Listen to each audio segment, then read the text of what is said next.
सरकार की ओर से जो पंपिंग की व्यवस्था समय पर करी जानी चाहिए थी, वो पंपिंग की व्यवस्था भी नहीं थी। किसान की फसल पूरी तौर पर बर्बाद हो चुकी है। उन किसानों को भी तुरंत मुआवजा रिलीज कर देना चाहिए। आज मैं एक स्टेटमेंट देख रहा था कि क्षतिपूर्ति पोर्टल 15 तारीख तक खोला गया।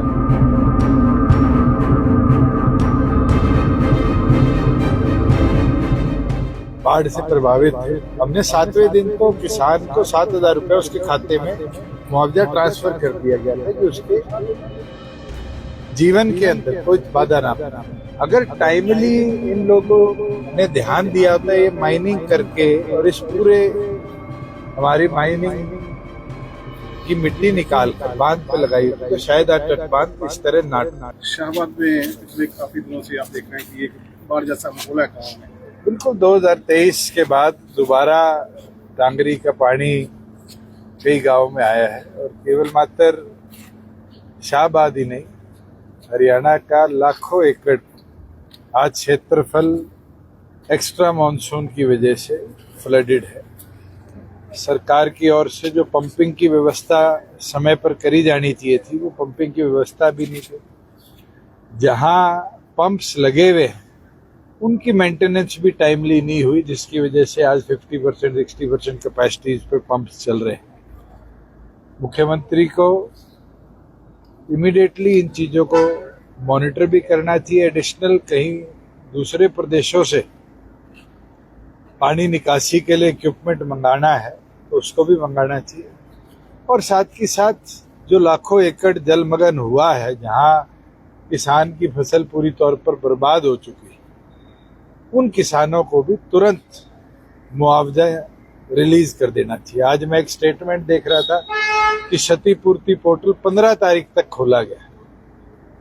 लगभग 20-25 दिन बाद मुआवजा देना, ये सरकार की एफिशिएंसी के अंदर कहीं ना कहीं कमी है। हमें वो दिन भी याद है 23 में जब फ्लड आए थे, 12 जिले हमारे बाढ़ से प्रभावित थे। हमने 7वें दिन तो किसान को 7,000 रुपए उसके खाते में मुआवजा ट्रांसफर कर दिया गया था कि उसके जीवन के अंदर कोई बाधा ना पड़े। मैं तो यही मांग करता हूँ इमीडिएटली सरकार पैसा रिलीज करे किसान को, और इमीडिएटली जो किसी के मकान को, किसी के पशुपालन को नुकसान हुआ है उसकी भी भरपाई सरकार करे।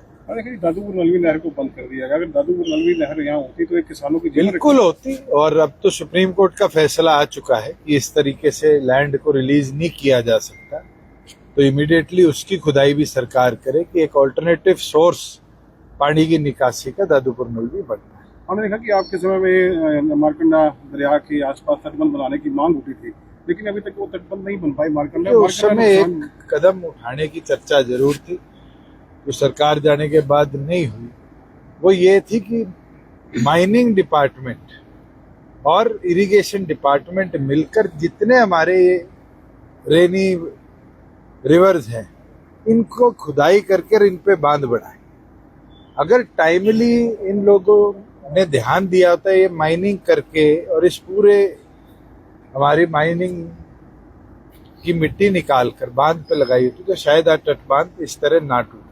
हमने कहा पंजाब में बहुत ज्यादा त्रासदी मचाई है बाढ़ ने, तो क्या जज्बा जिस तरीके से पूरे नॉर्थ इंडिया में एक्स्ट्रा मानसून आप कह लो इसको जो आया है, ये साफ परमात्मा का एक कहर है। और पंजाब के लोगों के साथ हरियाणा का एक एक नागरिक जुड़ा हुआ है।